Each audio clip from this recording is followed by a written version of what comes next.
புதிய வரி விதிப்பு காரணமாக வரும் ஆக.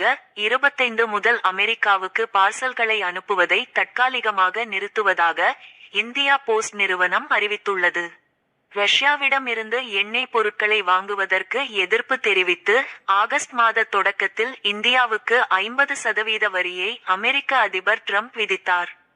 அமெரிக்காவின் இந்த அச்சுறுத்தல்களை எல்லாம் பொருட்படுத்தாத இந்தியா தொடர்ந்து ரஷ்யாவிடம் எண்ணெய் பொருட்களை வாங்கிக் கொண்டுதான் இருக்கிறது. அதேபோல கடந்த ஜூலை 30ஆம் தேதி அமெரிக்கா வெளியிட்ட மற்றொரு அறிக்கையில் ரூபாய் 70,000 மதிப்பு வரையிலான சரக்குகளுக்கு வழங்கப்பட்டு வந்த வரிவிலக்கு திரும்ப பெறப்படுகிறது. ஆகஸ்ட் 29ஆம் தேதி முதல் அனைத்து தபால் பொருட்களும் அவற்றின் மதிப்பை பொறுத்து கட்டணம் வசூலிக்கப்படும். சுமார் ரூபாய் 9,000 மதிப்புள்ள பரிசு பொருட்களுக்கு மட்டுமே வரிவிலக்கு வழங்கப்படும் என தெரிவித்திருந்தது. மேலும் ஆக.25க்கு பிறகு அமெரிக்க சுங்கத்துறை அதிகாரிகளால் அங்கீகரிக்கப்படாத நிறுவனங்களின் தபால் பார்சல்களை அமெரிக்க விமானங்களில் ஏற்றிச் செல்ல அனுமதியில்லை என்றும் கூறப்படுகிறது.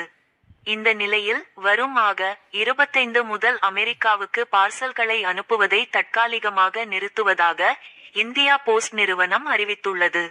இது தொடர்பாக இந்தியா போஸ்ட் நிறுவனம் வெளியிட்ட அறிக்கையில் ஆக.25 முதல் கடிதங்கள், ஆவணங்கள் மற்றும் சுமார் ரூபாய் 9,000 மதிப்புள்ள பரிசு பொருட்களை தவிர்த்து அமெரிக்காவுக்கான அனைத்து வகையான பார்சல்களும் நிறுத்தி வைக்கப்படுகிறது.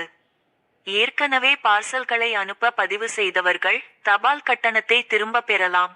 வாடிக்கையாளர்களுக்கு ஏற்பட்டுள்ள இந்த சிரமத்திற்கு தபால் துறை மிகவும் வருந்துகிறது. மேலும் அமெரிக்காவுக்கான முழு சேவைகளையும் விரைவில் மீண்டும் தொடங்க அனைத்து சாத்தியமான நடவடிக்கைகளும் மேற்கொள்ளப்படும் என்று தெரிவித்துள்ளது. இதேபோல ஆஸ்திரியா, பிரான்ஸ், பெல்ஜியம் உள்ளிட்ட நாடுகளும் அமெரிக்காவுக்கான தபால் பார்சல் சேவையை தற்காலிகமாக நிறுத்தியுள்ளன.